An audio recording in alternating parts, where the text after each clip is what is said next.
Oi, aprendiz, tudo bem com você? Espero aí que esteja bem, que esteja aproveitando as aulas, se dedicando aí ao módulo de integração.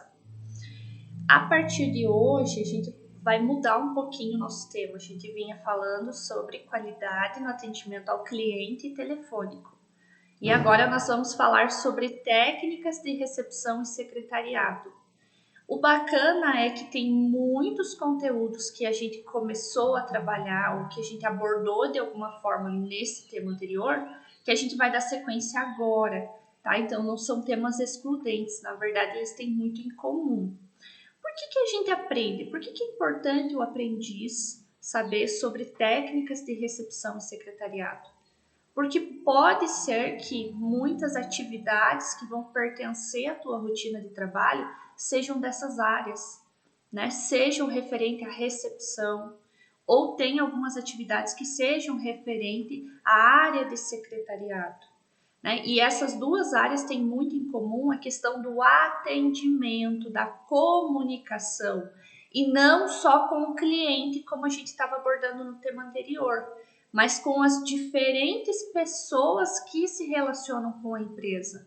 Então, atendimento, a comunicação com o cliente lá de fora, com os colaboradores, os colegas de trabalho, né? Com os líderes e gestores, com sócios, investidores, fornecedores. Então, assim, é uma área muito extensa de pessoas que acabam se relacionando com a empresa. Diferentes pessoas com diferentes objetivos, diferentes necessidades. Dentro da área de técnica de recepção e secretariado, nós precisamos estar preparados para atender todas essas pessoas. E também entra nessa área a questão da organização, do planejamento de atividades, né? Dentro do secretariado, a organização, inclusive da agenda, né, do teu executivo, do teu líder, muitas vezes, em trabalhar ajudando nisso, né, em planejar e organizar não só a tua rotina de trabalho, mas também assessorando a rotina do seu gestor.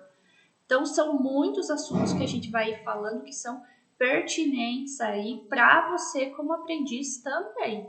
E pode ser, inclusive, que desperte o interesse de vocês para seguir carreira, né, na área de secretariado, por que não? Hoje é uma profissão aí extremamente valorizada, né? Nós vamos ver aí que ela evoluiu, né? O panorama do que ela era antes, o que se enxergava antes por secretário, o secretário mudou completamente para o que é visto hoje, né? Então, é aí uma pessoa de grande destaque nas empresas. Então, vamos aproveitar para conhecer também melhor, né, esse tipo de carreira, esse tipo de profissão. Eu vou compartilhar minha tela para a gente começar a falar sobre o assunto. Não se esquece de pegar a sua apostila para que você possa ir anotando. Para a aula, volta à aula, né? Vai aproveitando, realmente se dedicando aí ao conteúdo.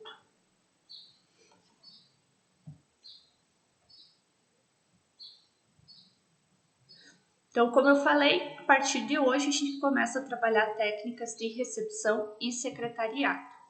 Então, dentro das empresas, nós temos lá áreas que são de recepção, área de secretariado, que podem, o secretariado, o secretário, a secretária, pode pertencer a vários setores, né? Então, nós temos dentro da recepção o recepcionista, ou a recepcionista, né? Dentro aí dos setores, a gente pode ter a figura do secretário ou da secretária. Eu acho muito bacana falar que tanto recepção quanto secretariado cabe a qualquer tipo de empresa, seja pública, seja privada, seja pequena, média ou grande, independente do ramo de atuação dela, né? É muito comum a gente encontrar esses tipos de cargos dentro das empresas, né? Principalmente porque são então esses cargos aí que vão ajudar na comunicação, tanto comunicação interna, né, entre as pessoas ali da própria organização, como a comunicação externa. Então, é muito bacana a gente conhecer melhor, né, sobre essas áreas. Eu trouxe aqui para vocês, primeiro, o CBO 4221, que é da família, né, dos cargos de recepcionistas. E depois a gente vai ver o CBO, que é da família dos cargos de secretário ou secretária. Professora, o que é CBO? O que é esse número aí? Né? Deixa eu explicar para vocês. O CBO é o Código Brasileiro de Ocupações. Então, dentro lá do Ministério do Trabalho, alguns anos atrás, foi criado um CBO, né, este código, para representar cada tipo de cargo. Então, todos os cargos que vocês imaginarem, todos estão dentro de uma classificação aí que a gente chama do CBO. Cada um tem um seu número específico e aí dentro então dessa classificação ele traz muitas informações que nos ajudam no dia a dia a entender melhor sobre aquele cargo. Então, por exemplo, dentro ali do recepcionista, dentro deste código 4221, o que a gente vai encontrar? Tudo que for referente a recepcionista. Então, tem a descrição sumária, que é o que eu vou ler junto com vocês, que é a área de trabalho de modo geral, né? Englobando todo tipo de empresa. O que a recepcionista ou a recepcionista faz de modo geral, né? Em diversos tipos de empresa. Dentro do CBO, a gente encontra também qual seria a formação, né? Qual seria a experiência, né? Então, formação escolar, experiência de trabalho necessário para executar determinado cargo, quais são as competências, quais são as áreas de trabalho. Então, é ali uma classificação bem descritiva que ajuda principalmente o pessoal que é da área de recursos humanos a poder identificar melhor o perfil, né, daquele cargo para o momento que for fazer um processo de recrutamento e seleção, ok? Inclusive, quando a gente registra um funcionário no sistema, é obrigatório a gente vincular ao CBO, né, daquele cargo. Então, vamos conhecer de modo geral, né, a descrição sumária de recepcionista. Ou seja, de modo geral, o que eles fazem, o que se faz, quais são as atividades dentro de um cargo desse. Então, vejam ali, recepcionam e prestam serviços de apoio a clientes, a pacientes, a hóspedes, visitantes e passageiros.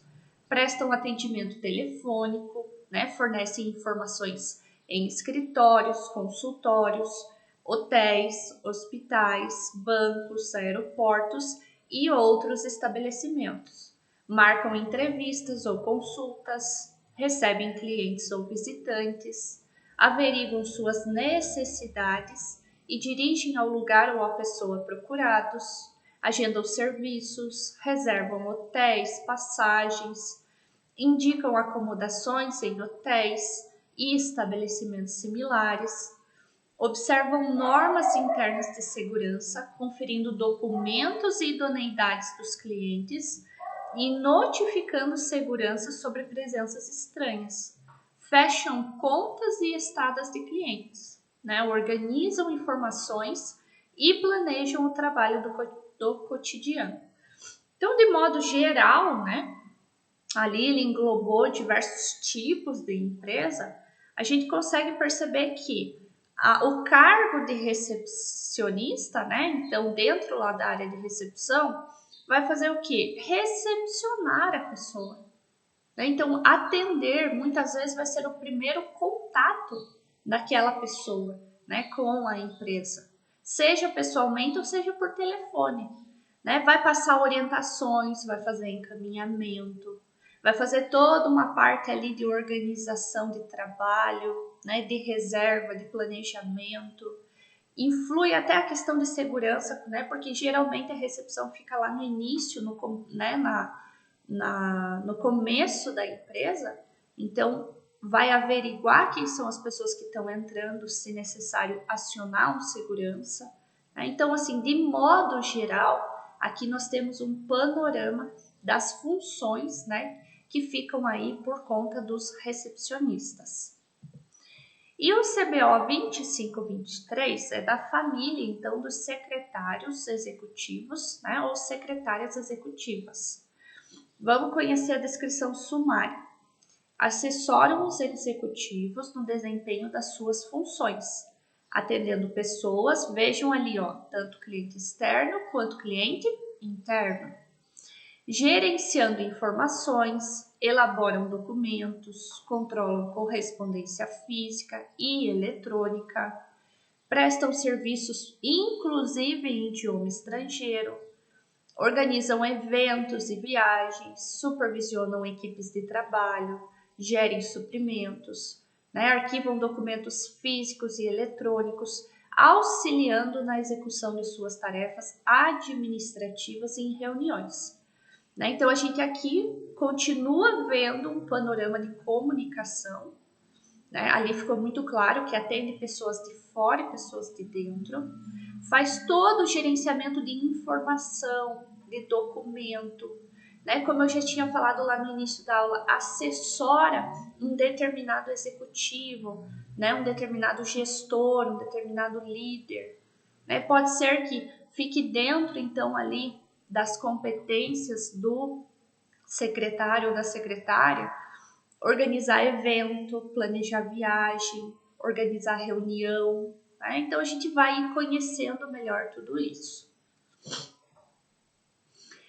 E aí, tanto recepção quanto secretariado, nos dois a gente viu a palavra atendimento, a palavra remetendo à comunicação. Então, vamos falar um pouquinho sobre requisitos pessoais para lidar com o público.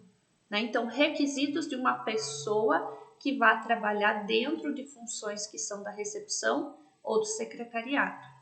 Então, o perfil de recepção e secretariado possui o profissional de recepção e secretariado possui como responsabilidade o atendimento. Então, pode ser que atenda um determinado cliente externo para tirar alguma dúvida, poder encaminhá-lo ao setor correto, como pode ser que o atendimento seja com os clientes internos, então com os colegas ali da própria equipe de trabalho. Pode ser que seja o atendimento de pessoas que são de fora também da organização, mas que se relacionam, então um fornecedor, um determinado órgão público que possa estar vindo fazer algum tipo de fiscalização, auditoria. Que mais? Pode ser também um sócio, um investidor. Então, podem ter pessoas de fora que não sejam clientes que você, dentro ali de recepção e secretariado, também vai prestar o atendimento. Então, envolve as atividades que facilitam o acesso às pessoas certas dentro de uma empresa. Para quê? Para que elas recebam serviços, respostas e soluções de problemas de maneira rápida e satisfatória. Não significa que a pessoa que trabalha na recepção ou que seja secretário ou secretária vai conseguir resolver o problema. Nem sempre. Pode ser que não seja daquela área o problema, seja de outro setor completamente diferente. Mas é dentro, então, desta recepção ou dentro de um atendimento via secretário, via secretária, que você precisa encaminhar, ou buscar as respostas corretas para poder, então, dar um atendimento satisfatório a quem você está ali se comunicando. Gente, olha esse último item ali. O atendimento é a porta de entrada de uma empresa. A gente já falou isso, quando a gente estava trabalhando o tema anterior. A importância que o atendimento tem. Às vezes é a primeira vez que determinada pessoa ela vai se relacionar com a empresa e pode ser que seja através de um atendimento lá na recepção, seja um atendimento via telefone. Então, o atendimento ele tem que sempre ser prezado, para que seja aí o melhor possível, independente de com quem eu estou me comunicando. Então, eu não posso valorizar o atendimento quando é o cliente externo e quando é o cliente interno, ou seja, os meus colegas de trabalho, eu faço de qualquer jeito, não busco as respostas certas, não dou atenção. Eu não posso fazer essa distinção. Tá? O atendimento tem que ser satisfatório, independente de quem é o meu público. Aqui nós temos algumas atribuições e responsabilidades dentro da área de recepção, tá? Então vamos conhecer ali melhor. Controlar a entrada e saída, né, de visitantes e também de equipamentos, né? Então ter esse controle, quem entra, quem está saindo, né? Inclusive equipamentos, às vezes fica dentro da recepção, né? O controle de determinados equipamentos que são de uso comum, por exemplo, um carro, né? Pode ser que a empresa tenha um determinado carro que seja para uso da equipe. E aí, para que esse carro, né, todo mundo possa usar da melhor forma possível, a recepção tenha um controle, a pessoa agende, vá lá buscar a chave, né, devolva, existe um controle disso, tá? Poderia entrar dentro dessa parte. Ser responsável pela guarda e controle de chaves, né? Então das chaves, né, das diversas portas, janelas, né, ali da empresa. Dentro da recepção ainda, elaborar relatórios para registro das suas atividades, né, do que está desempenhando, controlar e sugerir compras de materiais pertinentes à sua área de atuação, né, então materiais de escritório, né, que precise ali dentro da área de recepção, receber e interagir, olha só, com o público externo. Então a gente até mudou a nomenclatura, a gente não está falando cliente externo, a gente está falando público externo, que pode ser qualquer pessoa que venha de fora, de forma agradável, solícita e colaborativa para a prestação de informações e no encaminhamento ao local desejado. Que mais? Prestar atendimento telefônico, dando informações ou buscando autorização para a entrada de visitantes, efetuar o registro, né, e manter o controle de todas as visitas efetuadas, registrando nome, horário e assunto, né? Se é alguém que vem de fora, isso é muito importante, né? É um controle, né, inclusive de segurança. Manter-se atualizada sobre organização, sobre a organização, né? Então, sobre a empresa, sobre os departamentos, pessoas e eventos de sua área. Então, quem está na recepção tem que ter informação. Precisa saber como é que a empresa funciona, como é que ela está dividida os departamentos, o que cada departamento faz, né? Quais são as responsabilidades de cada departamento, porque senão como é que ela vai fazer o atendimento? Como é que ela vai saber encaminhar a pessoa ao local correto? E ali, por último, executar outras tarefas correspondentes conforme a necessidade ou critério do seu superior. Aqui são atribuições de maneira geral, e isso vai mudar conforme o tipo de empresa, o tamanho da empresa, né, conforme o ramo que ela atua. Mas aqui fica então as atribuições e responsabilidades da recepção de modo geral. E as atribuições e responsabilidades de modo geral também da área de secretariado, ou seja, para aqueles cargos, né, de secretário, secretária, ou para outros cargos que tenham algumas funções então relacionadas a essa área. Então, organização e manutenção dos arquivos, tá? No tema seguinte, a gente vai falar só sobre arquivo. Vocês vão ver a importância que tem isso, né? Então, dentro da área de secretariado, né, fica essa responsabilidade muitas vezes de organizar e manter da forma correta os arquivos dos documentos, né? Classificação, registro e distribuição de correspondência, né? Então, toda a correspondência que chega na empresa, muitas vezes, né, pode ficar então dentro da área ali do secretariado, né? Fazer essa classificação, separar e encaminhar para as pessoas corretas. Que mais? Redação e digitação de correspondências ou documentos de rotina, inclusive em idioma estrangeiro, né? Então, a comunicação oral, ela é tão importante quanto a comunicação escrita nesse caso, para que, né, possa aí fazer a redação correta dos documentos. e inclusive em idioma estrangeiro. Aí vai depender realmente da empresa que você trabalha, né? Então pode ser que a empresa que você trabalha, né, precise ali que você tenha o conhecimento de um outro idioma, né, para comunicação tanto oral quanto escrita. Que mais? Assistência e assessoramento direto aos executivos, né? Então, ali dentro da tua área de atuação, né, você pode ter ali um gestor e aí você pode, né, dentro das tuas atribuições, fazer todo o assessoramento a esse gestor, né, prestar assistência a ele, ser um braço direito, né, cuidar, ajudar ele na questão do planejamento, na questão da agenda, no cumprimento, né, dos compromissos aí agendados.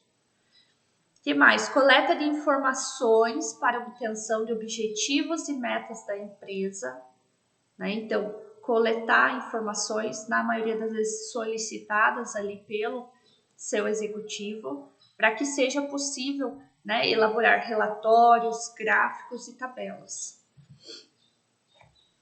Interpretação e sintetização de textos e documentos, né? Então, precisa saber fazer essa interpretação para poder passar a informação, né? Inclusive para o seu gestor. Orientação da avaliação e seleção da correspondência para fins de encaminhamento à chefia, né? Então vem de encontro ao item anterior que a gente tinha visto, sobre classificar, né? Sobre analisar e entregar a correspondência de maneira correta. Conhecimentos protocolares, tá? No próximo tema, junto com o arquivo, a gente vai falar sobre o que é protocolo. E execução de serviços típicos de escritório, né? Tais como recepção, registro de compromissos, informações e atendimento telefônico, ok? Então, a gente viu de maneira geral, né? Ali algumas atribuições, tanto da área de recepção quanto da área de secretariado. E aí, voltando aos requisitos pessoais para lidar com o público, né? A gente viu que isso está presente ali dentro das duas áreas. Vários momentos ali apareceu o atendimento, né? A comunicação, a interpretação, a redigir documentos, né? Tudo isso vai envolver a parte de lidar com o público, né? Seja oralmente, né? Pessoalmente ou por telefone, ou seja de maneira escrita. Então eu trouxe aqui alguns pontos, né, que são importantes se a gente quer conseguir realmente, né, prestar um bom atendimento, conseguir se comunicar corretamente, né, para que todo mundo saia ganhando nesse relacionamento interpessoal. Então, ali, primeiro, ter conhecimento, né? Então, é muito importante você conhecer da tua área. Se você vai atender as pessoas, né, você no mínimo tem que conhecer da tua área, e se for lá na recepção, você tem que ter um panorama geral da empresa também, como a gente já falou. Você precisa ter conhecimento, senão toda vez que você for atender alguém, você vai dizer, eu não sei, né? Eu tenho que ver, eu preciso pesquisar, né? Então fica muito parado, né? Não tem agilidade nesse atendimento. Você tem que tudo estar verificando, né? Então, é bem importante você ter o conhecimento, porque isso dá agilidade ao atendimento, dá mais confiança, né, para quem está ali se comunicando com você. Saber ouvir. Vejam que saber ouvir está antes de comunicar-se. Por quê? A gente já falou sobre isso em qualidade no atendimento ao cliente telefônico. Eu preciso ouvir as pessoas. Quando eu realmente presto atenção, eu dou a chance dela falar, eu consigo entender qual é o seu real problema, qual é a sua real necessidade, que tipo de informação que ela está precisando. E aí, quando eu for me comunicar, que eu faço o seguinte, eu faço isso com muito mais maestria, né? Eu faço isso com muito mais sabedoria. Eu não vou falar com ela ou fazer perguntas desnecessárias. Eu já vou, né, agilizar essa comunicação. Já vou ser muito mais proativa porque eu entendi o que essa pessoa está precisando de informação. Então, eu me comunico diferente. Lembra também que a gente, quando escuta realmente o que a pessoa está falando, né, se coloca no lugar, tem empatia, tem humildade, tem respeito, eu também consigo identificar o perfil daquela pessoa, né? E a gente viu que é importante isso. Tem pessoas que são muito mais objetivas, você tem que ir direto ao ponto, né? Senão você vai frustrar a comunicação ali. Tem outras pessoas que não, você vai ter que ter muito mais paciência, vai ter que explicar de uma forma diferente. Então, tudo isso, essa melhor comunicação, eu vou conseguir se eu realmente ouvir a pessoa. E ali na última opção aqui, né, da setinha, eu coloquei ter percepção, né? Então, conseguir perceber as pessoas, as emoções das pessoas. E esse ter percepção, inclusive, vai entrar dentro de inteligência emocional, que a gente vai falar mais para o final da aula, né? Então, guarda isso, ter percepção. Quando a gente falar de inteligência emocional, vocês vão entender. É eu conseguir identificar melhor as pessoas, principalmente as suas emoções, porque aí eu consigo, inclusive, me comunicar melhor. Motivação para o trabalho. Vocês já devem ter escutado essa palavra, motivação. É algo extremamente importante para nós, na nossa vida, tá? Não é só no trabalho. Nós temos que ter motivação, porque a motivação, ela nos move, né? Ela faz com que a gente queira sair de uma determinada situação e ir para outra. Ela faz com que a gente tenha entusiasmo, proatividade para correr atrás dos nossos objetivos. Então, a motivação é importantíssima e não seria diferente no trabalho. Se você vai desmotivado para o trabalho, se você trabalha o dia todo desmotivado, isso vai envolver uma série de fatores que vão fazer com que você fique improdutivo, perca a concentração, né? Fique mal-humorado. Imagina se você trabalha na área de recepção e secretariado, que tipo de atendimento você vai prestar às pessoas? Então é por isso que está aqui dentro, né, deste tema, motivação para o trabalho. Não quer dizer que isso seja específico só para recepção e secretariado. Não. A gente colocou dentro desse tema, mas é algo que eu preciso, né, empregar na minha vida pessoal e na minha vida profissional. E vocês vão ver que a motivação, ela, né, é muito particular nossa. Então, nós precisamos nos motivar, mas tem algumas situações que o ambiente onde nós estamos, né, inclusive o ambiente de trabalho, pode então proporcionar situações que façam com que a gente se motive. Porém, nunca ninguém vai te motivar. A motivação está dentro de você. É você que precisa, né, conseguir identificar isso e querer se motivar, né? As pessoas te dão subsídio, elas te dão apoio, elas te dão um ambiente propício para você se motivar. Mas você é que precisa, né, correr atrás disso.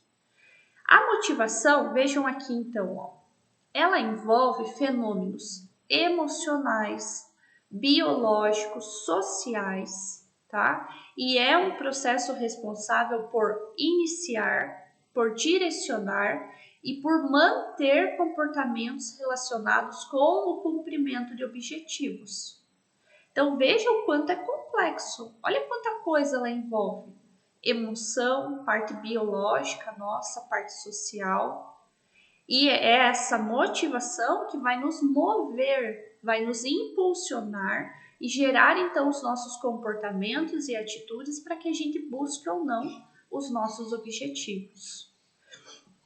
Aqui, ó, nós temos desse lado a pirâmide de necessidades, né, de Maslow. Então, toda vez que a gente vai falar sobre motivação, até hoje essa pirâmide é uma das mais estudadas e mais trabalhadas, né, dentro aí do universo da motivação. Então, o que o Maslow falou? Ele falou assim: todas as pessoas possuem necessidades. E elas possuem aí uma escadinha de necessidades, que é o que está aí na pirâmide. A gente começa por baixo sempre, então embaixo ali na base da pirâmide tá as nossas necessidades básicas. E ele fala assim, à medida que a pessoa consegue suprir aquela necessidade, aquele grau de necessidade, ela consegue ir subindo de necessidade. Então ela sai do básico, né, e vai subindo ali as categorias de necessidades. Então vejam aqui, ó, começa pelas necessidades de fisiologia, as necessidades fisiológicas, que é aquilo que é básico para um ser humano sobreviver, inclusive comida, água, sono, né? Então é aquilo que o nosso corpo humano necessita. Aqui a gente está falando de necessidade fisiológica, né, que tem a ver com o nosso corpo, com a nossa biologia. Então, o ser humano precisa primeiro conseguir atender essas necessidades de fisiologia, para que daí ele possa avançar para as necessidades de segurança, que é o próximo patamar aqui, que é você se sentir seguro, né? Você tá seguro, a tua família tá seguro, né? Você ter uma segurança do trabalho, ou seja, você ter um trabalho, então você ter uma casa, um teto para dormir, né? Isso é se sentir seguro, é ter as suas necessidades de segurança contempladas. Aí você pode passar para outro nível, que é o social, né? Que é você buscar os sentimentos de amor, de amizade, né? De família, de comunidade. Então nós somos seres relacionais que vivem em sociedade. E uma das nossas necessidades é essa: é ter amizade, é se sentir amado, né? É pertencer a algum tipo de família, algum tipo de comunidade. Então, buscando essas necessidades, tendo sido atendidas, aí eu vou para estima ou autoestima, né? Que é quando eu busco reconhecimento, quando eu busco status, quando eu busco autoestima. Né? Sabe quando você faz uma determinada atividade e você quer que as pessoas digam, nossa, parabéns, né? Você se dedicou, olha que resultado bacana que você alcançou aqui. A gente tem essa necessidade, né, de se sentir valorizado.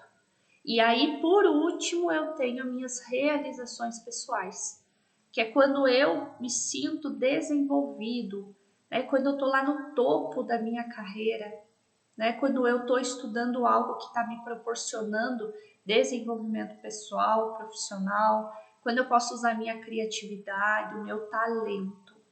Então, Maslow fala isso, que as pessoas elas têm essa hierarquia de necessidades, começando por baixo, e que a motivação está ligada a isso.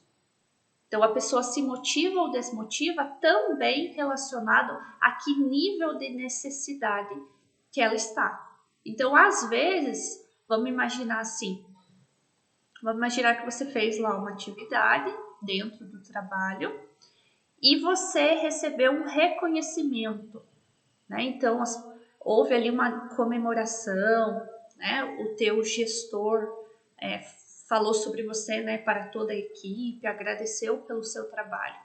Então, isso estaria cumprindo a tua necessidade de estima, tá? Mas vamos imaginar que você está passando por problemas financeiros, que está faltando comida em casa, né? Que você, de certa forma, voltou lá embaixo. Você está com problemas dentro da área de fisiologia.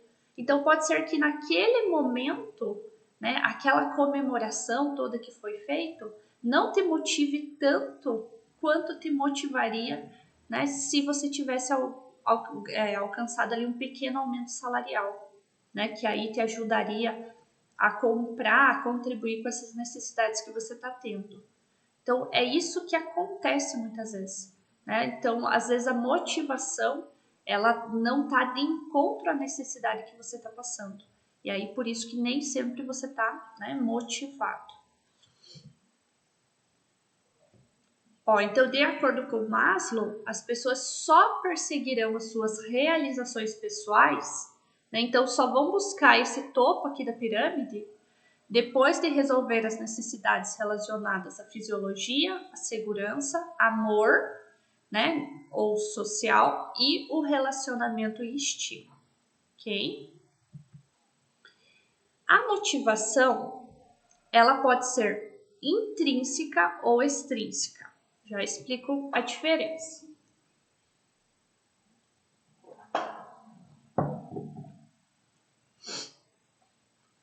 Então vejam ali, ó, motivação intrínseca. Ela é particular de cada indivíduo. Então ela independe de fatores externos e ela é estimulada pelos objetivos, metas, sonhos e interesses pessoais. Então a motivação intrínseca está dentro de você. Independe de qualquer outra coisa, independe do ambiente que você está, das pessoas com que você está se relacionando, ela está dentro de você. E ela vai de encontro ao quê? Aos teus objetivos, aos teus sonhos. Sabe, às vezes a gente pensa assim, nossa, como é que aquela pessoa está tão motivada estando, né, numa situação tão difícil? É porque a motivação intrínseca dela está muito forte. Ela conseguiu perceber que mesmo estando num ambiente ou numa situação muito difícil, ela precisa passar por aquilo para conquistar um determinado objetivo dela, particular. Então, isso é motivação extrínseca. E aí nós temos a motivação extrínseca, aqui que as empresas trabalham.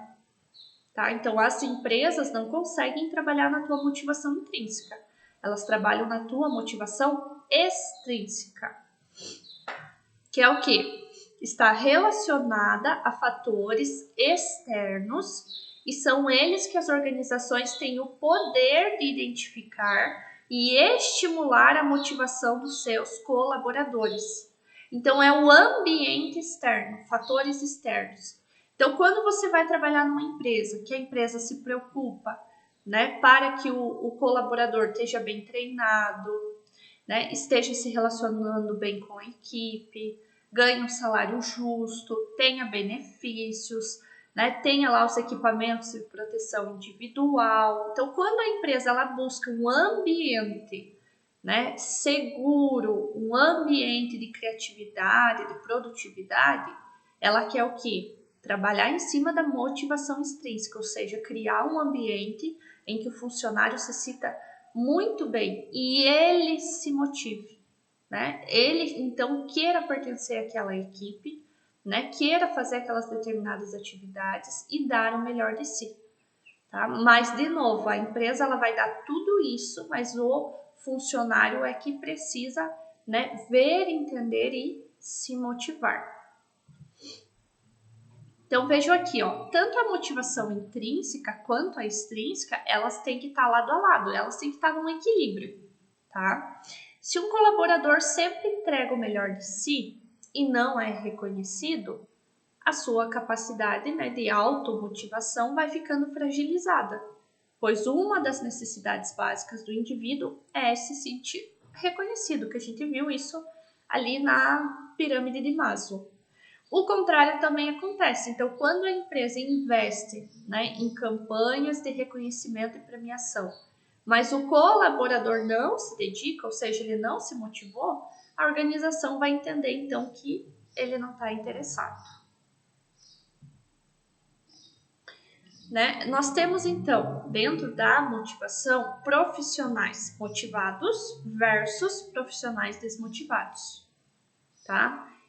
Profissional motivado versus desmotivado, tá? É ruim. O desmotivado é ruim tanto para a pessoa quanto para a empresa. Quando eu tenho um profissional motivado, é aquele que gosta de fazer parte da equipe, que quer trabalhar em equipe, que gosta da empresa, que veste a camisa, que é produtivo, né? Que está cumprindo as metas. Então, a empresa ganha com os resultados que ela alcança através do trabalho da pessoa e a pessoa também ganha, vai ganhar reconhecimento, pode ser que ganhe uma promoção, ganha conhecimentos, habilidades, desenvolvimento enquanto pessoa e profissional. Agora pensa lá o profissional desmotivado, aquele que está improdutivo, não está conseguindo prestar atenção, né? Perdeu o foco, levanta da cama já pensando, nossa, mais um dia de trabalho, vai se arrastando, né? O humor péssimo, não está conseguindo conviver com as pessoas ao seu redor. Então, isso é ruim para ele quanto para a empresa, né? Para ele, porque ele não está rendendo, né? Provavelmente ele vai ficar ali na mira do RH para que, se ele não corrige aquela postura, ele acabe, né, até sendo desligado. Gente, aqui tem uma coisa bem ruim, que às vezes a pessoa até adquire algum tipo de doença, né, que esteja relacionado à desmotivação, né? Então fique muito ansioso, muito estressado. Para a empresa também é ruim, porque a empresa não quer perder um funcionário. Quando ela contrata, ela treina, ela investe. Então não é simplesmente mandar embora, isso tem um custo, né? E gera todo um trabalho para a empresa.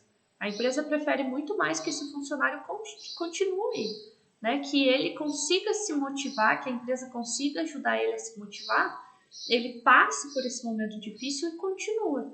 E aí a empresa também acaba perdendo os resultados, né? Quando ela tem alguém que está desmotivado.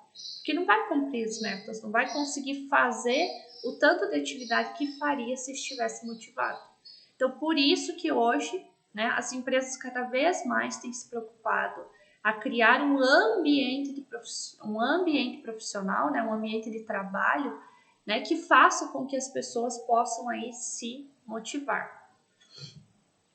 Aqui eu trouxe os fatores para motivar as pessoas no ambiente de trabalho. Alguns, tá? Então, a liderança. A liderança é algo extremamente ligado à motivação e desmotivação. Tá? Vamos imaginar assim, se lá no teu ambiente de trabalho você tem um líder realmente, né? Uma pessoa que está ali junto com a equipe, que desenvolve a equipe, que você se influencia positivamente na figura dele, que passa as metas, mas ajuda a equipe a cumprir. Então, realmente lidera o pessoal, com certeza vai poder te proporcionar um ambiente de motivação. Agora, vamos imaginar que você não tem um líder, você tem um chefe, né? Alguém que usa do poder dele, que passa as atividades, fica pressionando, fica ameaçando, né? Fica falando, olha, se você não fizer, você vai para a rua. É claro que isso vai levar a um ambiente de desmotivação. Segurança e estabilidade. Aqui a gente pode pensar em duas situações. Segurança do trabalho, né? Se você vê que a empresa está preocupada com a tua segurança, que ela fornece, né, todos os equipamentos de proteção individual e coletiva, que ela treina, que ela, né, busca ali sempre na rotina instituir uma forma de proteção, né? E estabilidade. Você vê que você está trabalhando numa empresa séria, numa empresa ética, né? Que o teu trabalho, trabalho não está correndo risco, né? Por conta de corrupção, por a empresa estar falindo, né? Então você tem estabilidade, você tem uma segurança de que o teu trabalho, dependendo do teu rendimento, tem continuidade, né? Então, se você não sente segurança e não sente estabilidade, né, o ambiente tende a ficar propício aí a gerar desmotivação. A comunicação. Pensa assim, se você trabalha numa empresa aonde as pessoas te escutam, aonde você pode ir lá e dar uma ideia, falar sobre uma atividade que você acha que poderia ser feita de outra forma, sobre uma meta que por determinada situação você acha que a equipe não vai conseguir cumprir. Então, se existe uma comunicação, né, isso gera um ambiente de motivação. Imagina se você não pode falar nada, você só tem que trabalhar, né? Você não pode conversar com as outras pessoas, não pode trocar conhecimentos e habilidades. Geraria um ambiente ruim, né? Expectativa de crescimento. Então, se a empresa deixar claro qual é a forma para você poder crescer, buscar novos cargos, né, novos desafios, se você identifica que existe essa expectativa, que você pode crescer dentro da empresa, né, vai poder influenciar na tua motivação. E o contrário vai poder desmotivar. Se existe reconhecimento, né, reconhecimento inclusive, a gente já viu, que é um dos pontos lá, né, da pirâmide de Maslow. É quando você quer que as pessoas digam, muito bom, olha o resultado que você conquistou desse trabalho. Pode também ser um reconhecimento financeiro, né? Não só um reconhecimento ali a nível, né, de elogios, de construções positivas. E o bom relacionamento interpessoal, né? Então, se dentro lá da empresa as pessoas conversam, trabalham em equipe, se respeitam, respeitam a diversidade, dão oportunidade para a diversidade, né? Isso vai proporcionar um ambiente ali de muito respeito, de muito trabalho em equipe, de muita troca.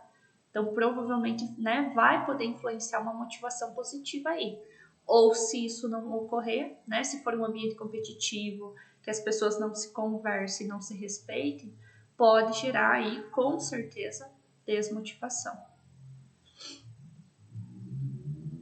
Aqui eu trouxe algumas competências, tá? Para esse perfil profissional, né? Tanto de recepção quanto de secretariado. Né? Então, ter iniciativa, ou seja, não esperar as coisas acontecerem. Se você está vendo, né, que uma coisa tem que mudar, uma coisa vai dar problema, você ter iniciativa. Veja ali o exemplo. Durante a digitação de um relatório, é verificado que falta o endereço de um cliente. Existem 3 alternativas de solução: perguntar ao chefe, né, perguntar a outros funcionários, ou usar sua iniciativa e obter os endereços nas listas telefônicas, arquivos ou em correspondências anteriores. Tá? Aqui é um exemplo bem simples, mas é para mostrar que a iniciativa ela não é só em situações grandiosas, a iniciativa é nos pequenos detalhes do dia a dia, faz toda a diferença. Ter organização, tá? E ter eficiência. O que é eficiência? É usar os teus recursos da melhor maneira possível. Que recursos que eu poderia ter dentro da área de recepção e secretariado? O tempo, então usar o tempo da melhor forma possível. Materiais de escritório, o conhecimento, né? Suas máquinas e equipamentos, a equipe de trabalho. Então, tudo isso poderia ser recurso que você tem que saber usar da melhor forma possível. Por isso que está junto com organização. Porque quando você se organiza, né, as coisas funcionam muito melhor. Então, imagina lá na recepção e no secretariado, onde você vai estar em constante comunicação e atendimento com diversas pessoas, diversos públicos. Imagina se você não tiver organização, se os documentos não estiverem organizados, as informações que você precisa recorrer, se você não tiver organização de com quem você falou, o que a pessoa precisa, quando que é para você dar a resposta. Então, não tem a opção de não ter organização. Tem que ter. E eu até coloquei aqui, ó, o 5S, tá? Eu não vou entrar no mérito da gente trabalhar o 5S agora, porque dentro de um outro módulo vocês vão se aprofundar nesse tema. Mas o 5S é algo muito simples, que muitas empresas têm recorrido, porque ele é simples, é fácil de trabalhar, mas os resultados são grandiosos. E é quando você vai cumprindo, né, os 5 sensos ali. Então, o primeiro que é o SEIRE, o senso de utilização, o SEITO, que é o senso de ordenação, o Seiso, que é o de limpeza, né, o Seikitsu, que é o de saúde, e o Shitsuki, que é o de disciplina. Então, quando você cumpre esses sensos, você consegue um nível muito grande de organização, você consegue melhorar a tua eficiência, ok? Então, é importantíssimo. E eu vou dizer uma coisa para vocês. Você, enquanto jovem aprendiz, independente da área que vocês forem trabalhar, vocês têm que ter um nível básico de organização. Né? Vocês vão ter várias atividades para fazer. Vocês precisam saber colocar isso em ordem de prioridade, né? Saber quais são as datas de entrega, saber que material que você vai precisar para cada atividade, né? Que tipo de informação, se você não tem aquela informação, a quem você vai recorrer. Você precisa organizar ali a tua área de trabalho. Empatia, né? A gente falou bastante sobre isso no tema anterior. Então, ser modesto, né, nas discussões, pensar que talvez o outro tenha razão e que se ele não tem razão, né, não tem razão, procurar compreender-lhe os motivos de pensar e agir. Então, mesmo que você saiba que aquela pessoa com quem você está, né, conversando, aquele público ali que você está falando, está errado, você tem que dar a chance de escutar, para entender o porquê que aquela pessoa identificou aquela situação, entendeu daquela forma. Que aí você vai poder mostrar, né, de uma forma clara o porquê que a pessoa está errada. Mas é com empatia, é com respeito. Higiene, né? Nem é uma competência, né? Na verdade é um mínimo, é uma obrigação, né? Higiene deve ser total em todos os aspectos, de forma a manter sempre, né, a melhor aparência. Então a gente já falou sobre apresentação pessoal, sobre postura profissional, sobre etiqueta, né, no ambiente de trabalho, e lá dentro de tudo isso está a questão da higiene, ainda mais se você vai se relacionar com tantas pessoas diferentes. A pontualidade e a assiduidade, né? Gente, por que existe compromisso com o horário marcado? Para ser cumprido. Senão não precisaria, né, existir os horários. Se você tem um horário para chegar na empresa, é aquele horário. Se você marcou, né, que você ia entregar um relatório em determinado dia, é aquele dia. Você tem que ter isso, né? Então, quando por motivo excepcional tiver de chegar atrasado ou faltar, avise alguém que o substitua, né, fornecendo as imprescindíveis instruções, principalmente sobre os assuntos pendentes ou urgentes. O atraso ou falta constante desqualifica um profissional, mesmo que tenha importantes qualidades. E, inclusive, dentro do jovem aprendiz, né, tanto nas aulas teóricas quanto lá na empresa, vocês precisam bater o ponto eletrônico. Então, quando você bate o ponto, fica registrado o horário que você, né, entrou e saiu. Tem que cumprir o horário corretamente, tem que ser pontual, né? E faltas em excesso, né, e principalmente sem justificativa plausível, podem levar, né, o contrato ser aí encerrado antes do tempo. Eu acredito assim que aqui, né, dentro do Jovem Aprendiz, é uma grande oportunidade de vocês passarem a ter um profissionalismo, a estabelecer horário, organização, a trabalhar com quanta coisa que a gente vem falando, né? Tanta mudança aí de atitudes que a gente tem que ter, né? O cuidado com a aparência, o cuidado com a postura. Então, é uma grande oportunidade vocês praticarem tudo isso para que, né, vocês possam se tornar grandes profissionais. Tato e discrição, né? Aprenda a guardar segredos profissionais. O que foi dito ou ocorreu no escritório não deve ser comentado. Nunca revele assuntos comerciais a estranhos. Se recuse delicadamente a dar informações. Não discuta sobre assuntos comerciais. O que pode parecer pouco importante poderá fornecer a um concorrente uma informação valiosa.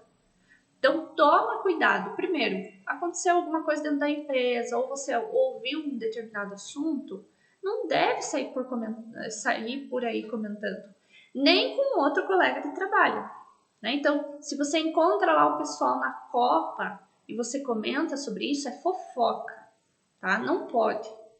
Né? Você tem que ter discrição. Se você está atendendo alguém de fora da organização que pede alguma informação, né, que é mais confidencial, mais restrita, cuidado o que você vai falar. Às vezes você acha que é uma bobagem, algo simples que você está contando, e isso pode ser usado contra a empresa. Né? Então, tenha cuidado, né, com o que você fala quando você está conversando. E aí, né, nós não poderíamos deixar de falar de comunicação. Desde o começo da aula, a gente vem falando sobre atendimento, sobre como lidar com o público, sobre relacionamento interpessoal, e tudo isso está ligado à comunicação. Então, a comunicação é a forma com que nós conseguimos aí passar mensagens a outras pessoas e elas consigam nos entender, né? A comunicação, ela tem esse esquema que está aí na tela. tá?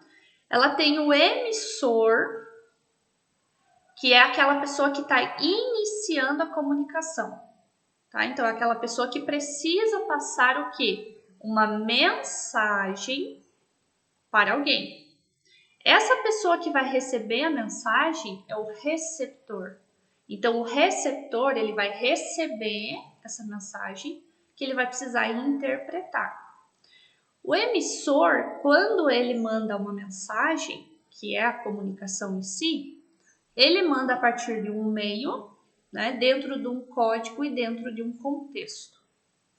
Então, quando eu quero ter uma comunicação boa, adequada, eficaz, eu tenho que cuidar de tudo isso. Eu tenho que cuidar da mensagem que eu estou passando, se é pelo meio correto, pelo código correto, dentro do contexto correto. Quando eu me preocupo com tudo isso, eu tenho muito mais chance do receptor entender a minha mensagem e não interpretar de forma incorreta. Né? Quantas vezes você pensa assim, nossa, mas eu quis dizer tal coisa, a pessoa entendeu completamente diferente. A responsabilidade da comunicação é do emissor, é de quem está começando aquela comunicação. Então, se você, né, mandou uma mensagem incompleta, né, dentro de um meio de um contexto tudo errado, não tem como você querer que o receptor entenda exatamente o que você queria dizer. Por isso que a gente trabalha tanto comunicação. É por isso que a gente dá tantas dicas, fala tanto sobre, né, a importância da comunicação. Porque comunicar não é só você falar, não é só você escrever. Tem toda uma importância de que o receptor que está lá na outra ponta realmente entenda. Quando eu tenho ruídos e barreiras no meio do caminho, né, vai fazer com que o receptor não entenda correto e isso vai gerar algum tipo de problema. Né? Então, pode ser que seja um problema aí que, né, traga um grande transtorno para a empresa, traga um grande transtorno para você. Não estou falando aqui só da comunicação dentro da empresa, mas quantas vezes na vida pessoal de vocês pensaram, puxa, eu queria só falar isso, a pessoa entendeu completamente diferente e agora olha o problema que eu estou envolvido. Então, a comunicação é de extrema importância e eu preciso, se eu sou o emissor, eu preciso cuidar de todos os detalhes para que o receptor, né, possa então interpretar, decodificar essa mensagem corretamente. Né? Então, o emissor, ele tem o papel de emitir a informação. É quem está começando a comunicação, parte dele. O receptor, ele vai receber a informação que foi emitida pelo emissor e ele vai fazer o quê? Decodificar, interpretar. A mensagem é a informação, né? Ou mesmo um grupo de informações, o que eu preciso passar para aquela pessoa. O contexto, ele representa as circunstâncias, né? As circunstâncias nas quais a comunicação se estabelece. Então, é um contexto empresarial, é um contexto familiar, é um contexto dentro lá de um grupo de amigos. Então, qual que é o contexto? Quais são as circunstâncias? O canal representa um meio. Então, aqui, ó, tá até como um meio. Então, vocês poderiam também usar a palavra canal. Representa o meio pelo qual a mensagem é transmitida. É oralmente, né? É de forma escrita, é por sinais. Eu estou mandando por e-mail, estou mandando por carta. Qual que é o canal? E qual que é o código? Né? O código é o signo utilizado para efetivar a transmissão das mensagens.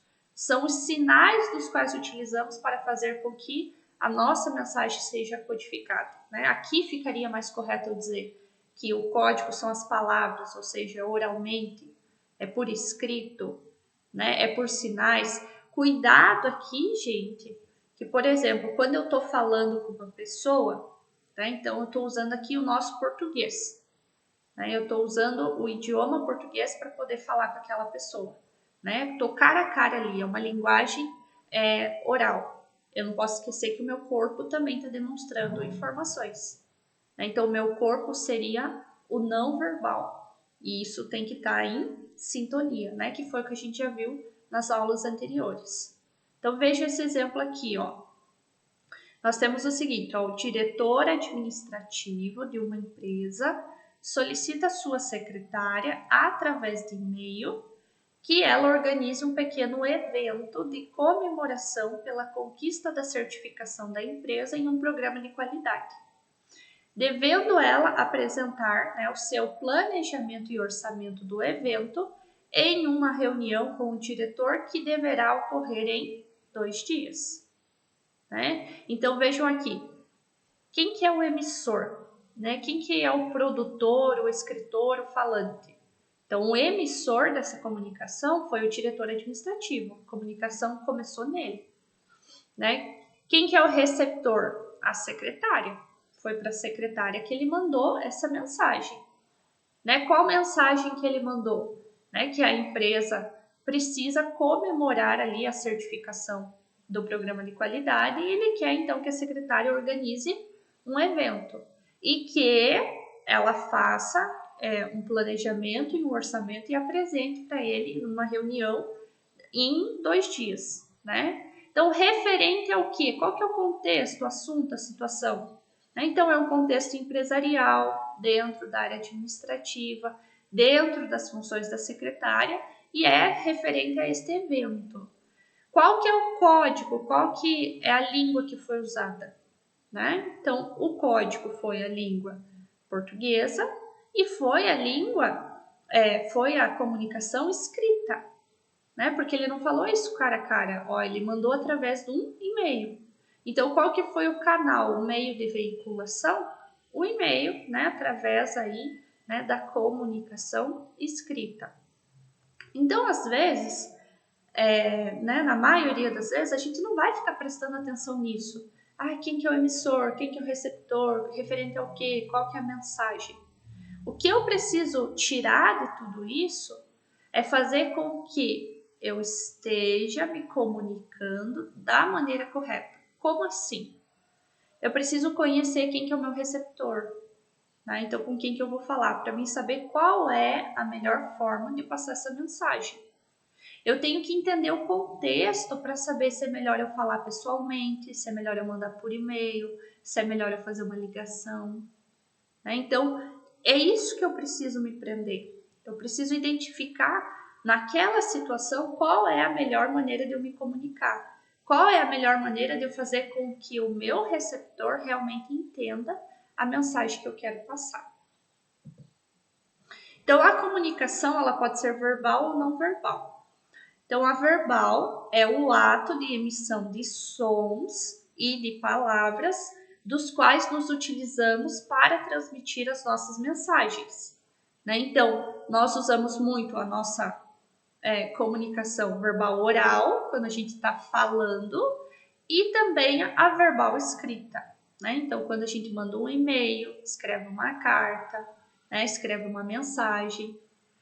E nós temos, então, a comunicação não verbal, que é o uso de imagens, figuras, desenhos, símbolos, dança, tom de voz, postura corporal, pintura, música, mímica, escultura, gestos como meio de comunicação. Né? Imagina assim, quando você vai tirar a carteira de motorista, você aprende sobre as placas de sinalização. Então, nas placas, na maioria das vezes não está escrito nada. O que eu tenho lá é uma figura, uma imagem. Só que aquela imagem, ela me traz um entendimento. Né? Então, eu sei que ali eu não posso estacionar. Ali eu não posso estacionar e também não posso parar.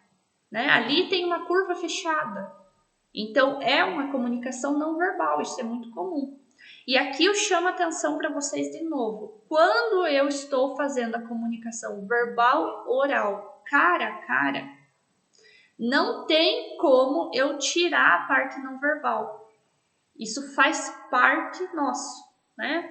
Eu estou falando, mas a pessoa também está prestando atenção no meu gestual, no meu tom de voz, né? Na minha aparência pessoal, que é o não verbal. Então, cuida, porque muitas vezes o que você está falando né? Só vai ter aquele nível de confiança, né? A pessoa só vai entender realmente aquilo, acreditar naquilo, dependendo do que a tua comunicação não verbal também está comunicando.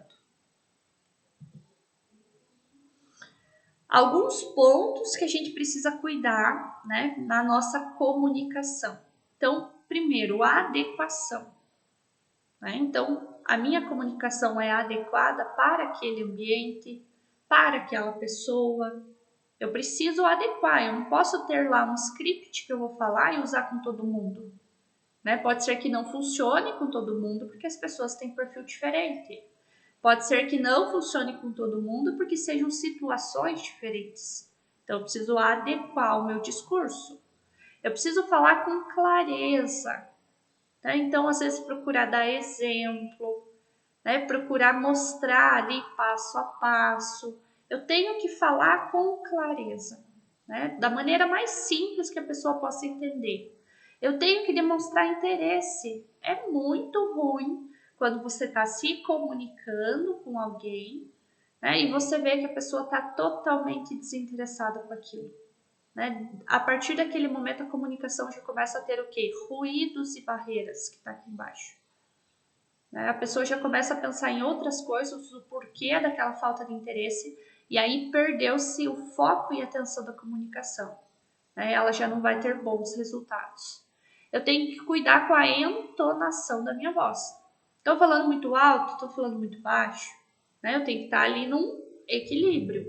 A dicção, tá? Não tem problema, às vezes a gente se atrapalha, erra ali no pronunciar uma palavra, gagueja, não tem problema, isso é normal. Mas você tem que tentar respirar, falar com calma, para que a tua dicção seja a melhor possível. Com uma boa dicção, você tem clareza, né? A pessoa consegue entender melhor, porque você está pronunciando melhor as palavras. Cuidado com a expressão, né? De novo, aquilo que eu estou falando, aquelas palavras que estão saindo da minha boca, a minha expressão pode estar me contradizendo. Eu posso estar falando uma coisa e o meu rosto está dizendo outra. Eu preciso estar numa harmonia. E eu tenho que ter uma logicidade de ideias. Sabe quando a gente vai fazer redação, que tem início, meio e fim? Na comunicação é a mesma coisa. Se você começar pelo fim, aí você volta para o início, daí você vai para o meio, a pessoa não vai entender nada do que você quer falar. Né? Mesmo que você esteja escrevendo ou você esteja falando. Então, cuidado. Pensa antes, né? Cria ali um roteiro.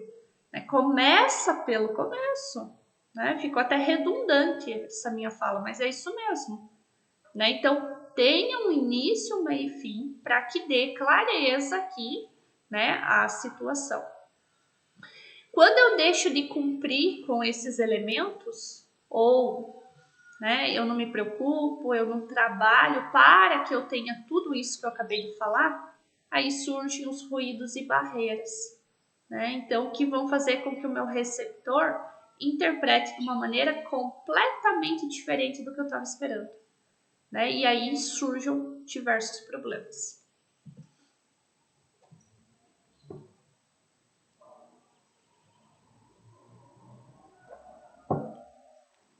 O último assunto que a gente vai falar aqui na aula de hoje, né, é sobre inteligência emocional. E aqui eu queria chamar bastante a atenção de vocês. Olha, nessa aula a gente falou sobre motivação, e eu já falei que a motivação não é só para quem trabalha na área de recepção do secretariado, né, que a motivação é para tudo. A gente trabalhou com comunicação, que também, independente da área que vocês forem trabalhar como jovem aprendiz, vocês vão precisar trabalhar comunicação. E o mesmo vale para a inteligência emocional, tá? Hoje, né, muito vem sendo trabalhado, falado, discutido sobre inteligência emocional. As pessoas que entendem a importância e buscam melhorar a sua inteligência emocional têm muito mais capacidade e oportunidade de ter melhores resultados enquanto pessoa e enquanto profissional do que aquelas pessoas que não estão se preocupando com inteligência emocional. Tá? Antes a gente ouvia falar muito sobre QI, né? Quociente de inteligência. Inclusive, muitos processos de recrutamento e seleção, né, faziam até provas para poder identificar o QI daquela pessoa. E ao longo do tempo, isso veio de certa forma mudando. Não que o QI deixou de ser valorizado, mas foi visto que, em muitas situações, às vezes a pessoa nem tem um QI tão elevado, mas ela tem um QE, um quociente emocional elevado, muito bem trabalhado, e ela às vezes consegue então melhores resultados do que outra pessoa ali que até tivesse um QI maior do que o dela, tá? Então, o QE, né, essa inteligência emocional, esse quociente de emocional, ele vem sendo falado, né, atrelado aos resultados positivos. Então, vejam ali, ó, é a capacidade de uma pessoa de gerenciar os seus sentimentos, de modo que eles sejam expressos de maneira apropriada e eficaz. Segundo Goleman, o controle das emoções é essencial para o desenvolvimento da inteligência de um indivíduo. Então, como que eu sou produtivo? Como é que eu conquisto os resultados? Só com inteligência? Né? Só com o QI? Não. Porque tudo que eu faço, eu estou envolvendo emoções, eu estou envolvendo os meus sentimentos. Né? Eu sou um ser humano. Eu não tenho como deixar isso de lado. Né? E muitas vezes esses nossos sentimentos e emoções atrapalham. Você pode ter uma grande inteligência, um grande nível de inteligência, e a tua emoção pode te prejudicar de tal modo que você não conquista os seus resultados. Por isso que a inteligência emocional vem sendo tão falada. Né? Você precisa desenvolver o gerenciamento dos seus sentimentos, das suas emoções, para que aí sim você possa usar da melhor forma possível os teus outros conhecimentos e habilidades. Então, o Daniel Goleman, que está até aqui, ó, é uma figura aí do livro dele, ele é um dos pais da inteligência emocional. Tá? Ele não foi o primeiro autor a falar sobre isso, mas foi o autor que ficou mais conhecido e que é, inclusive, até hoje, o mais trabalhado.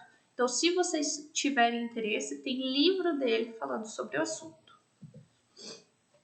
Mas o que é a inteligência emocional? Vejam, ela também está numa pirâmide. Eu tenho que começar de baixo para cima. Tá? Eu começo de baixo e vou conquistando cada pilar desse, tá? Até que eu conquistei a inteligência emocional como um todo. Então, embaixo, né, eu tenho autoconsciência. Sabe o que é isso? É eu me conhecer. Mas assim, me conhecer realmente. Então, saber quais são as minhas emoções e os meus sentimentos. Aquilo que é bom, que me valoriza, que me ajuda, e aquilo que me prejudica no dia a dia. Aí vocês vão dizer, nossa, professora, mas eu conheço minhas emoções. Será que conhece? Né? Quantas vezes a gente não para refletir sobre nós mesmos? E a gente tem uma tendência a empurrar a sujeira para debaixo do tapete.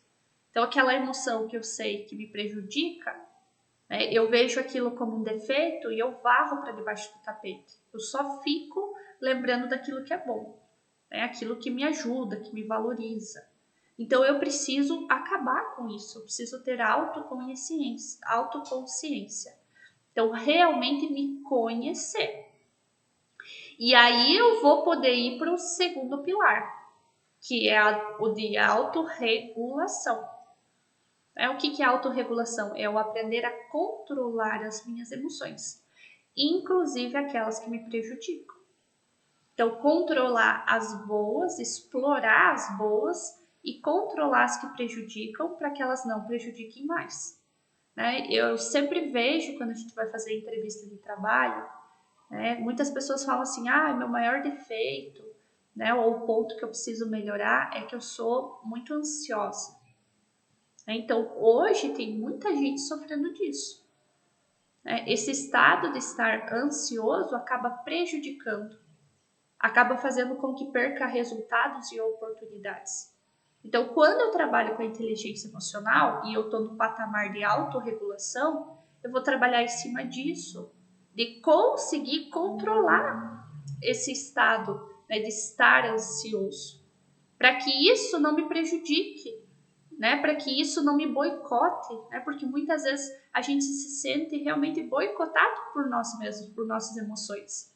Você pensa, nossa, eu perdi essa entrevista de trabalho porque eu estava tão ansioso que eu não consegui falar nada. Eu não consegui me comunicar. Né? Eu não consegui tirar uma boa nota lá na apresentação do trabalho da escola, na faculdade, porque eu deixei o nervosismo tomar conta e eu não consegui, né, me desempenhar bem. Então, a autorregulação é isso. Quando você, no nível de baixo, você identificou as tuas emoções, as verdadeiras emoções, você começa a trabalhar para você autorregular isso. E aí você pode evoluir para a automotivação, tá? Você pode, então, começar a trabalhar, né, a questão de você se motivar, inclusive nas situações difíceis. Porque aí você vai estar se conhecendo melhor, inclusive conhecendo os seus sonhos, os seus objetivos. E a automotivação é para você conseguir ir em busca disso, para você conseguir superar os desafios das emoções, né, que você viu que te prejudicam. Então você consegue, né, trabalhar melhor a questão de você mesmo se motivar. Então, motivação intrínseca. Não precisar dos outros, do ambiente externo para você se motivar. Olha que legal. Aí você vai poder ir para a empatia. Conseguir se colocar no lugar dos outros. Dar uma chance de ouvir o que o outro tem a falar. Né? Em vez de logo de cara você pensar, nossa, essa pessoa está errada. Estou perdendo meu tempo aqui. Não. Você passa a repensar a forma de se comunicar e de interagir com o próximo. Você busca, através da empatia, se colocar no lugar dele. Para que, aí sim, você possa ir para o último nível, que é o das habilidades sociais. É conseguir desenvolver boas comunicações, bons relacionamentos, né, que vão agregar aí no teu dia a dia, que vão te trazer novos conhecimentos, novas habilidades, novas atitudes, né, e vão te ajudar em todos esses pilares, ok? Então, isso é inteligência emocional. A inteligência emocional, tá? Ela pode vir de uma herança genética. Então, eu posso já vir com alguns atributos genéticos. Ela também é, né, construída com base nas tuas experiências vividas. Então, as emoções, os sentimentos que você tem, vem então geneticamente e também vem sendo construído a partir das experiências. Só que, olha que legal, com disciplina e dedicação, eu consigo mudar. Com novas experiências, novos conhecimentos, novas habilidades, eu consigo mudar. Então, se hoje eu penso assim, eu sou extremamente ansiosa, isso está me prejudicando, eu não conquisto resultados, eu não consigo me comunicar, eu não consigo trabalhar em equipe e eu preciso mudar isso. Eu vou começar então a trabalhar com aquele passo a passo que a gente viu aqui da inteligência emocional. E se eu tiver disciplina e dedicação, eu consigo sim mudar. Tá? Então, isso que é o bacana da inteligência emocional. Hoje você pode ter um nível de inteligência emocional, tá? Daqui a um tempo você pode ter um completamente diferente. Isso vai depender de você. Né? Então, a inteligência emocional, ela vai fazer o seguinte, ela vai potencializar os teus conhecimentos técnicos. Você vai poder usar melhor teus conhecimentos e habilidades, porque você vai conseguir lidar com pessoas e emoções de uma maneira diferente. E aí isso também potencializa o teu conhecimento técnico, que você vai ter que usar, né, nesses relacionamentos no trabalho. Aqui eu trouxe algumas práticas simples, tá, para você aumentar aí a tua inteligência emocional. Então, primeiro, transformar o autoengano em autoconsciência. Então, em vez de você varrer para debaixo do tapete aquilo que você não gosta, que você sabe que te prejudica, você tem que trazer isso para a consciência. Como é que você vai fazer isso? Conseguir ter uma visão realista dos próprios pontos fortes e fracos. Então, tira um tempo aí para você refletir sobre você. Tem algumas pessoas que às vezes recorrem a coaching, recorrem a algum tipo de terapia para poder se conhecer melhor. Tem alguns testes de personalidade, que você também pode aplicar para você conhecer aí melhor as tuas emoções, os teus sentimentos. Inclusive esses testes de personalidade, trazem um resultado melhor se aplicados aí com profissionais da área. E feedback. Sabe o que é feedback? É quando uma pessoa te dá um retorno. Então vamos imaginar, eu estou lá na faculdade, apresento um trabalho e a professora, o professor me dá um feedback, e fala lá, olha, teu trabalho estava excelente, mas você estava muito nervoso, isso, aquilo, aquele outro. Então essa pessoa está te dando um feedback. Em vez de você levar isso como uma crítica, algo negativo, e querer pensar, essa pessoa está errada, a mesma coisa no trabalho. Quando você recebe um feedback tanto positivo quanto negativo, em vez de você levar isso para o lado pessoal, para e pensa. É a visão do outro. Às vezes a pessoa de fora está enxergando algo que você não está enxergando sobre si. Então também é uma forma de você conseguir identificar melhor as suas emoções e sentimentos e trazer aí para o autoconhecimento. Transformar o foco em si próprio em foco nos outros. Então, reconhecimento das forças, fraquezas, valores de cada um, trabalho em equipe. Então, quando você tiver a oportunidade de realizar trabalho em equipe, não queira ser o centro das atenções, não queira achar que só você sabe o que é certo e o que é errado. Aproveite, porque em equipe você vai ter novos conhecimentos, novas habilidades, novas perspectivas. Isso acrescenta, isso vai trabalhando tanto as tuas emoções, quanto você conseguir identificar as emoções dos outros e trabalhar em cima disso. Agir de forma que torne a convivência gratificante. Então, compartilhar o conhecimento e recursos sem expectativa de reciprocidade. De novo, trabalho em equipe. Então, vamos pensar assim, se você vai trabalhar dentro da área de recepção do secretariado, a gente viu que envolve muito atendimento, a comunicação, o relacionamento interpessoal. Então, aproveita essa convivência para tornar algo gratificante, para que você também aprenda com os outros, ensine, possa passar a tua perspectiva, compartilhe conhecimento, sem ficar esperando que eu vou compartilhar para que ele compartilhe o dele. Faça isso de bom grado. Controlar, gente, explosões. É quando a tua emoção chega num limite ali, que você explode de raiva, explode de mau humor. Então, perceber quais situações tendem a desencadear sentimentos negativos, detectando esses gatilhos. Procure trabalhar táticas. Então, identifica situações que levam você ao extremo, para você tentar evitar, para você tentar trabalhar em cima disso. Mostrar humildade. Então, esconder a arrogância, mostrar humildade. Buscar essa segurança na equipe, não achar que você é melhor do que o outro, buscar aí respeitar a diversidade, as diferenças, ok? Deixa eu voltar aqui. Então essa é a nossa primeira aula, dentro aí de técnicas de recepção e secretariado, e olha quanta coisa importante a gente falou. Então a gente falou sobre motivação, comunicação, inteligência emocional, que são primordiais para qualquer área que vocês forem desempenhar aí suas atividades. Não só na recepção e secretariado, que é o foco aqui. Então, a gente conheceu também sobre as atividades que ficam dentro desses cargos, dentro dessas áreas. E nas próximas aulas a gente vai evoluindo mais conhecimento.